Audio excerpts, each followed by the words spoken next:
All right, good afternoon, ladies and gentlemen. Welcome back to the Design Infrastructure Alley and the Design on Cloud Pavilion, which has been sponsored by Google.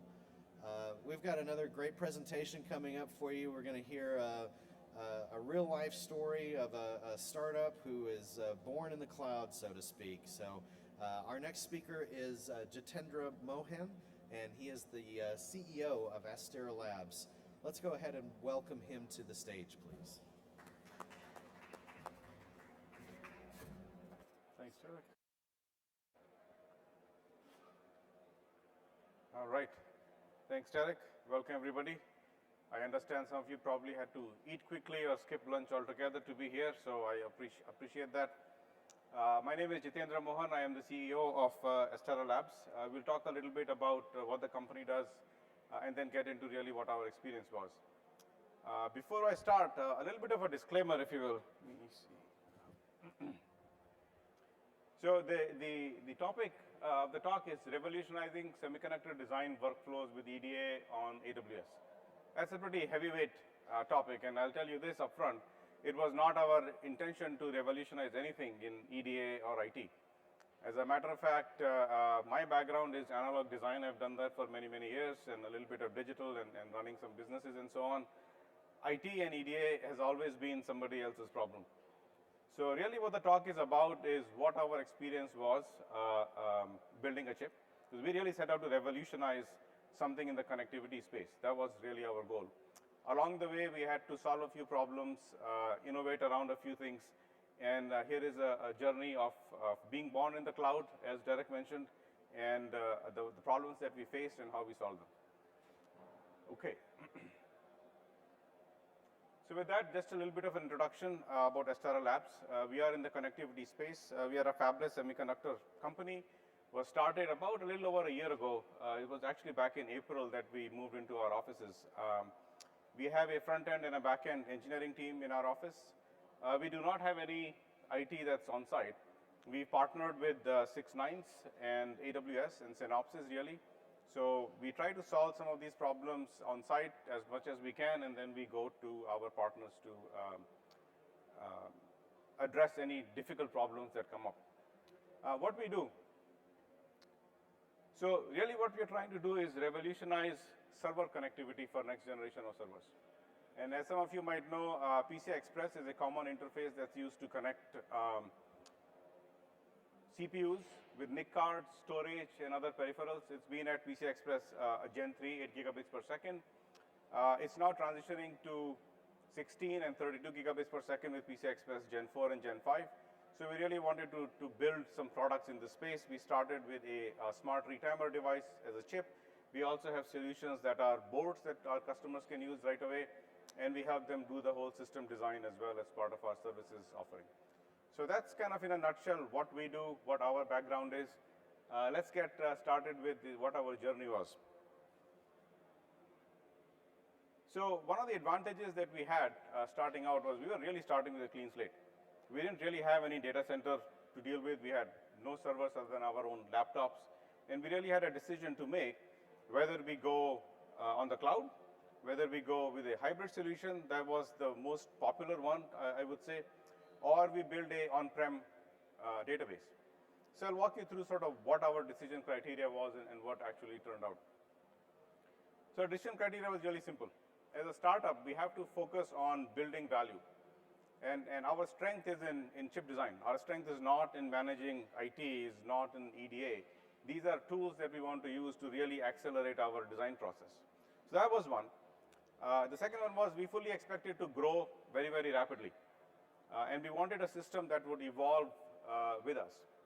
So with kind of those three criteria, and by the way, this whole decision matrix was not a PhD project. We probably thought about it for a day or two, and we decided which way we are going to go, with the understanding that we will run into problems, and when we run into problems, we'll go ahead and solve them.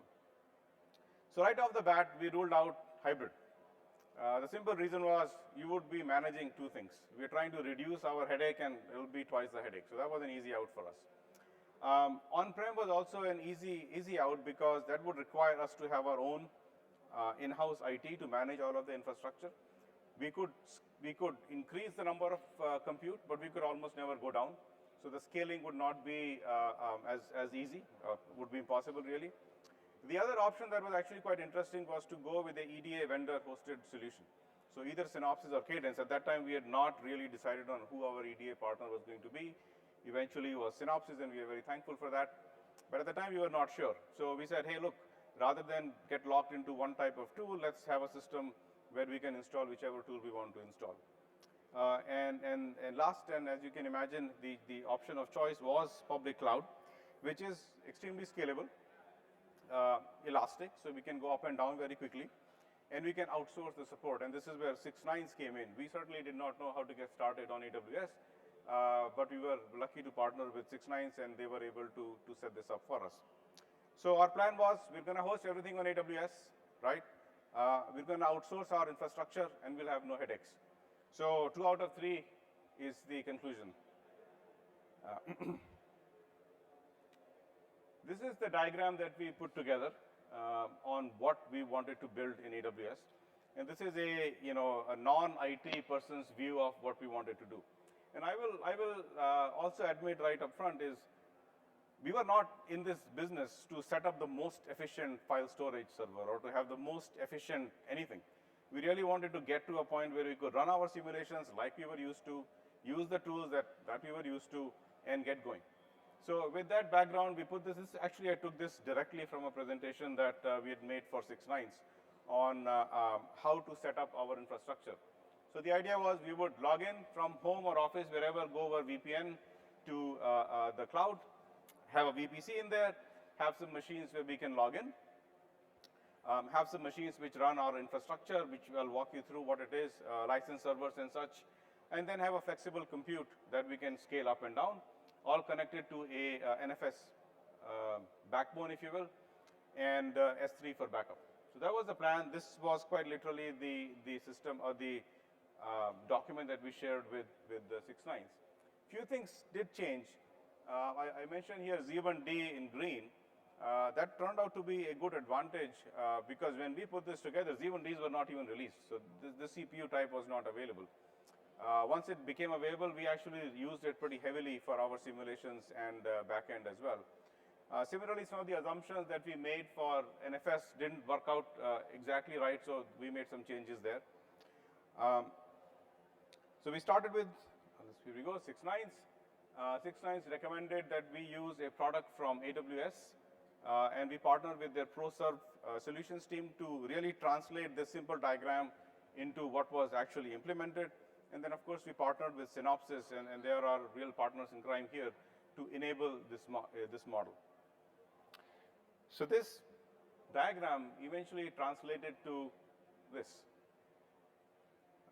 Fortunately, I only got to see it a couple of weeks back in preparation for this meeting. So I would not walk you through. I don't think I'm qualified to walk anybody through this. But the way we use this is we have some part of the system that allows us to get to the VPC over the internet. And then we have the management layer here, which is what we call a master node that gives us all of the services that we wanted, including the LDAP server for user account management. It gives us job scheduler for running all of our jobs. It gives us a graphical view, a portal where we can go and see what jobs are running and so on. So all of the value-added services, if you will, are provided by this kind of shim layer in between. And then in the background, this then connects to a lot of the functions that are available in AWS. Fortunately, we did not have to learn any of these. DynamoDB, Lambda functions, fleets, all sound very cool, but it was all done under the hood. So this was roughly the timeline of our deployment. We started in May, as I mentioned. We kind of started operations in April. In May, we went to 6nines and said, hey, we really want to get simulations up and running in May itself. So it took us, I would say, maybe 2 weeks or so to go from having literally nothing other than our laptops to be able to run some simulations. And now we're not running a lot of simulations, just in a few proof points. In about September timeframe, when we were running a few more simulations, at that point, we upgraded a few things. We upgraded the shim layer that I mentioned. We got a different job scheduler. We went from LSF to PBS. We upgraded our file server. And starting about September, October is really when we started pounding on the EC2 compute infrastructure. And that's really the story that I want to tell, what we planned for, what actually happened, and sort of the learnings there. Just to walk you through our setup, this is what's called Engine Frame. This is the web portal that we use to set up new users. It gives us a view of what are all of the machines that are active in our compute fleet, how busy they are or not busy, etc. So that's a good place to go take a snapshot of the compute infrastructure. And the good thing is, maybe good, maybe not, anybody can log into this system. You don't have to have an AWS account to go look at this. It gives you a view of all of the jobs that are running, utilization of various queues and so on. We use all of the Atlassian tools, so we have a Bitbucket server, a Jira server, and a Confluence server that all run within AWS. So we are a little bit paranoid about hosting our files outside of the AWS VPC, so we chose to run those within AWS as well. And then finally, we have Jenkins to automate some of our simulation tasks. So with this infrastructure, we ran into the real use case. And the summary of this slide is, this is scalability of AWS. It turned out to be a lot more than what we had expected. So in many ways, we didn't plan for it, but it did eventually work out. So to start with storage, I think no amount of storage is enough. When we were doing the initial design, I told our engineers, don't worry about storage. We have infinite storage. If you want storage, we'll get you storage. I think they took it quite literally. So after about the third doubling of storage space, we had to go and put down some policies and say, guys, please go and delete some of the old simulation data that you don't use. Of course, some of this was also automated. There are jobs that automatically go and delete old simulation data. But really, the important part here was when we did run into a crunch, when the file system wasn't enough, we could increase the storage, again, 2x and 4x without any disruption whatsoever. It literally took 5 minutes to go from 99% usage or 90% usage back down to 50%. And that was really, really beneficial. What you see here is this blue line. This is what we had estimated to begin with how much our storage use would be. And of course, one takeaway from this slide might be these guys don't know how to plan, which would not be entirely inaccurate. So that was storage. As you can imagine, compute follows. So about 3x again in terms of compute. Initially, we thought, hey, we have a certain amount of processes. We have a certain amount of resources that we're going to use based on our verification plan. And really what turned out is engineers will figure out a way to use available licenses and available machines. So if we had more licenses available or actually more licenses available, we could have used even more. So that was a learning. We use Spot heavily. I didn't want to put this here, but if you don't use Spot, you may go bankrupt fairly quickly. So do plan on using Spot. It poses its own challenges. And again, a little anecdote is none of our engineers wanted to use Spot. Why? Because, hey, Spot may go away at any given time. And one of the benefits I have with my title is I could say, you guys are using these compute machines, and actually never told them they were Spot. So I think many of them only realized we were running on Spot when we were 4 months into it, and they had learned to deal with the occasional hiccup that happens with using Spot. And finally, cost. So we really underestimated usage. As you saw, we got 3x of what we had planned for both in storage and compute. Consequently, the costs are higher as well. But as the famous saying goes, fast, good, and cheap, pick any two. And when you are in a race to develop a product, you'll always pick fast and good. Now, this is certainly not something that is sustainable. We've already learned from this experience. We know how to do things differently. And we can, tame some of these costs moving forward. But given the option of getting a chip design done faster or paying a little bit more for compute, I would always pay a little bit more for compute and get the chip done faster. So that was definitely the learning here. So how did this all work out? Right. So here I'll just share my experiences on what worked well, what maybe didn't work so well, and some other moments that shall stay in Las Vegas. The good part, I think the overall summary here is we were able to tape out a much higher quality chip than we would have if we were using our own resources. If you think back of the charts that I showed you, when we needed to ramp up from some level of resources to 2x or 3x higher, that happened literally overnight, 2 or 3 days. And in order to be able to put together that infrastructure on-prem would have been nearly impossible, not to mention the cost associated with it. So I think that was the first summary, that the cloud enabled us to really execute to a very aggressive schedule. Second, we really leveraged all of the different type of machines that were available on the cloud. For our simulations, we are using a certain type of compute instance. For our backend tasks, we use something else. For general purpose, we use the general purpose instances that are available on AWS. This was not, if you think back, this was not an option that was available on the EDA vendor hosted clouds. They usually just give you a machine that's loaded with n number of cores and all of the memory that you can get. With the number of instances or types of instances available, we could tailor. Hey, look, we are in a crunch. We really need to use the fastest instance possible with the highest amount of memory. Pick Z1D. Or we can wait for the results. We can go back to some of the older instances that are more easily available in Spot and use those, even though they are a little bit slower. So that was really beneficial for us to use. At the same time, one other benefit that we had not planned for originally was our compute infrastructure was separate for verification and for physical design. So in the beginning, when we were considering on-prem deployment, the idea was, well, you'll be running a bunch of verification, and then when you move to physical design, you can use some of the same machines for physical design. Well, what we're able to do here is to have the verification compute run in parallel with physical design. And as a result, we were able to actually add a few features to our chip that we would not have been able to do otherwise. So this worked out really well for us. The EDA tools, especially for physical design, they are already set up for using multiple cores. Very common question that we would get from our support team from Synopsys would be, how many cores do you have? And my response usually was, how many cores do you need? Because if you go to, let's say, the R5 24X large instance, you get 48 physical cores and 96 hyper-thread cores.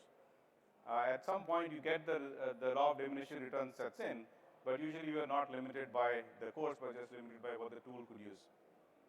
Simulation is a different story. Simulations, we could not really get more than one core per simulation. So I think that's another area where the EDA vendors may be able to innovate in the future. And finally, the AWS infrastructure was very stable. So the EC2 and EBS, we had, I think, one machine go down during the course of our the last year or so. It turned out to be a license server. Fortunately, we had a redundant license server up from the start, so it did not impact things too badly. And it was only 5 or 10 minutes to stop the instance and reboot and restart. So it wasn't too bad. The bad, or places where there is room for improvement. The first one that I would say is when you run, essentially when you try to harness unlimited compute, when you're running hundreds of jobs, things will go, you'll hit all the corner cases. And the biggest one that we hit was these what we call pending simulations. Meaning a user came in, wanted to run hundreds of simulations. Most of them would run, but several wouldn't. And we're always chasing down why the ones that didn't run, why did they not start, or why did they crash, or what happened with them. So if you think about the job scheduler that we were using, which is PBS, and AWS, which is where the jobs are being run, independently, both of these are extremely solid infrastructure or software tools. But when they try to work together is where all of the problems happen. PBS sends some instruction to AWS, and if those instructions were followed carefully, correctly, life is good. But if something drops, there is no way back for AWS to easily tell the job scheduler something has gone wrong, please do something different. As far as I'm aware, both of these tools, LSF and PBS, are basically they've added a shim layer on top of the existing tool to incorporate an ephemeral compute infrastructure. So I think that would probably benefit from a little bit more grounds-up design for the job scheduler. So this problem goes away, I would save so many of these cycles chasing ghosts. Second one, data management. So when you're running so many simulations, you generate tons and tons of data. I mean, a lot of people have talked about earlier about the file systems that you need and the speed of the file system and the speed of simulation. Really, our experience was the bottleneck is not the speed of compute or the speed of file system. Yeah, it runs a little bit slow every now and then, it's not a big deal. What happens though is that you generate so much data that the bottleneck becomes the engineering resource. The engineers need to process all of this data, figure out what went wrong, make changes to the RTL, run the simulations again. That's the bottleneck, and of course, that's where you want the bottleneck to be, not in your compute or on the EDA side. So I think there's a lot of opportunity for the EDA vendors to figure out how to manage this data. I was actually looking at the metrics booth just around the alley here, and they are making a good step into having an abstract way of representing all of this data and getting results to engineers faster. And then finally, if you look at the EDA tools themselves, this is not the area where I claim to have any expertise, but the AWS side has a lot of different instance types available. They have the spot pricing model available. There are different types of storage tiers that are available, and a lot of different microservices that are available that I think are not currently being utilized by, as far as I know, any EDA vendor. And I think by utilizing some of these services, you can really make a good experience for the end user. One of the low-hanging fruit, I believe, is to figure out a way of using Spot. The Spot instances have a problem that they can go away from time to time. And if you can add some amount of fault tolerance into the EDA tools, I think it will become very, very useful to use Spot instances for both simulations as well as larger verification jobs. I didn't touch upon this earlier, but for physical design, we use almost entirely on demand. Whereas for simulations, because there are many of them, they are small, we keep running them over and over again, we utilize Spot. All right. Some of the oh shit moments that we had, and this was actually inspired by a visitor that came to our office and asked us about this thing. And at the time, we were a little hesitant to share, all of the oops moments. But I figured what happens in Las Vegas stays in Las Vegas. I'll share some of these with you. So in August, as we started ramping up on our simulations, we had a bunch of file server problems. This is probably the biggest challenge that we had, where we would have NFS issues that will pop up. And one of the reasons was we used the latest instance that was available from AWS, which was a M5 instance. And AWS has a very documented, nice like a white paper or an app note that says how you should use these instances or what settings you need to make. Well, we were not aware of that, and it took a lot of headache and probably a couple of weeks of debug to figure out what was wrong and how to fix that. Fix was relatively easy, but getting there was quite a challenge.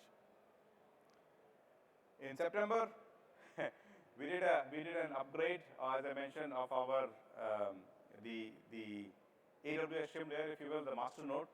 And during that process, it was one of those things. Oh, let me do this. It should not affect anything, and it did. All of the running jobs died. All of the compute machines that were up, all were terminated. So we had to kind of start from scratch. Fortunately, it happened a little bit early. The learning was, don't mess with the production system. Always experiment on the side, which is what we were doing. But I guess we got overconfident and tried a little thing on the production system, and that broke it.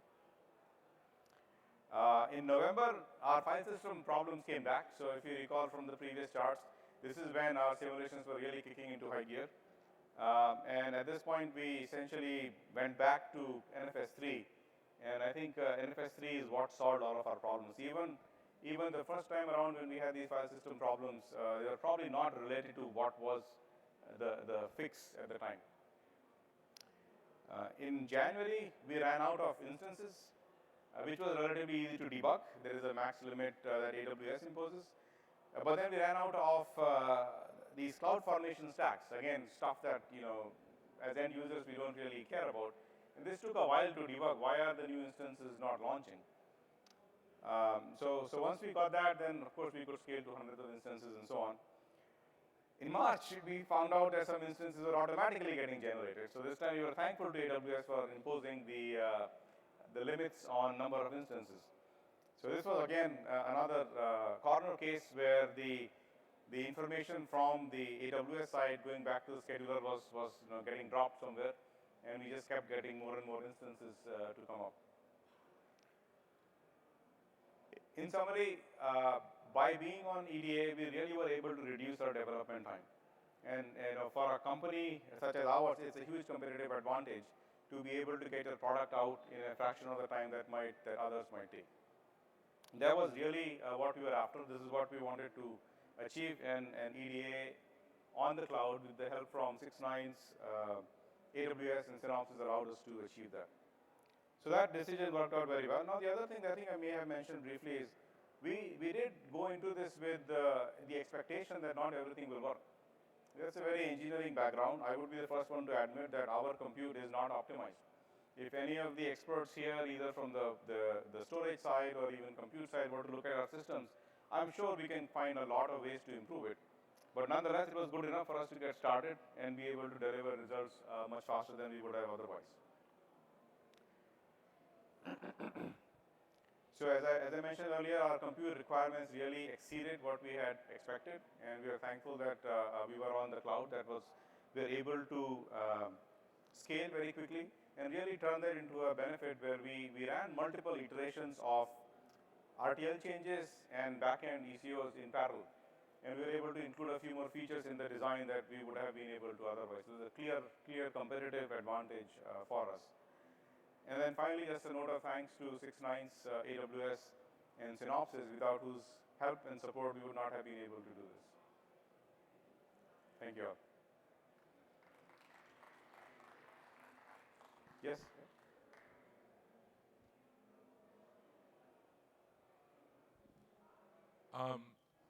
Leveraging Spot, because of the disruptive nature, did it cause any tangible or measurable misses on timelines or milestones, or were they significant enough for you to care if there were there? Well, not significant enough. And so the way we had it set up is whenever a Spot machine would go down, the simulation will be kicked off again. One of the things to realize is, if you're able to run all of your simulations in parallel, you really have to worry about what is the length of the longest simulation. And whether it takes 4 hours or 8 hours or maybe even 12 hours, depending upon when it was kicked off, it may have zero impact to you. Right? Really what happens is when the data starts to come in, engineers are already looking at analyzing what data is available. So if there are a few lagging simulations that complete, say 6 hours after the main bunch completed, it was okay. And then the other thing was if some didn't complete at all, it was not ideal, so I would not say there was an expected result, but you would always launch them again for the next run of the full verification plan. So because we were able to turn so quickly, the fact that we only got, let's say, 99% of the simulations run at any given point was okay. So just to continue on that, so you were successful with checkpointing to restart Spot jobs that were interrupted? Poor man's checkpointing, meaning you always start from scratch. Yeah. But that's definitely a low-hanging fruit, that we can do some checkpointing and not have to go back all the way.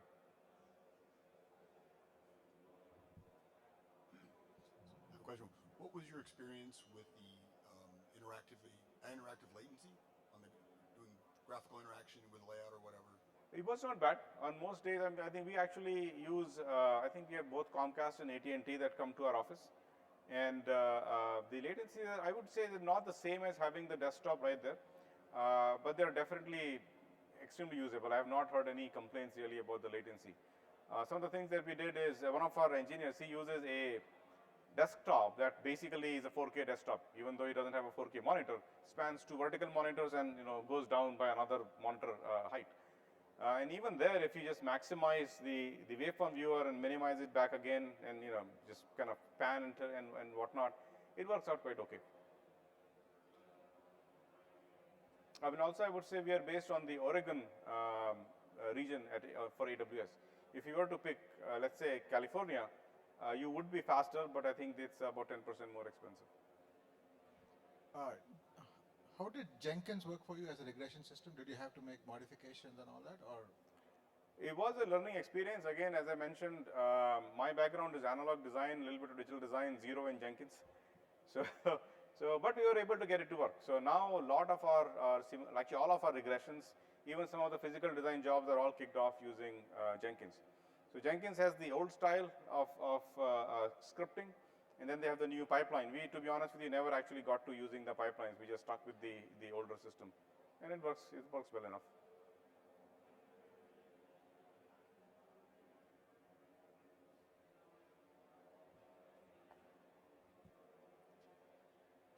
Do you pick a specific instance to run the interactive graphical? Yes, yeah. So the login machines are all M5D. And one of the things that I realize is even if a spot machine goes down, nobody cares. But if your login machine goes down, it's kind of all hell breaks loose.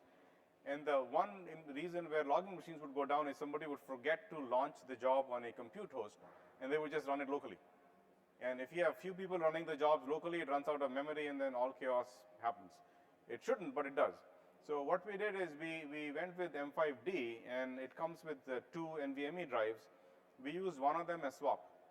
So now what happens is if somebody does start a simulation, you swap, the work maybe stops for a minute or so, then we find out the offending process, kill it, and then we don't lose any data.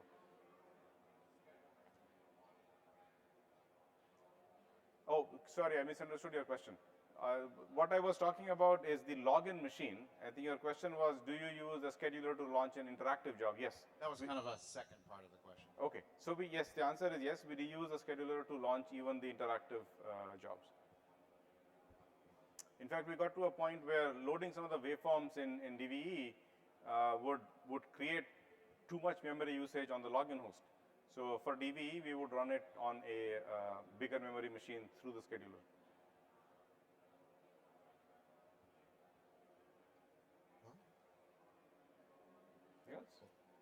Thank you very Very good. much. Wonderful Thank you. presentation. Thank you.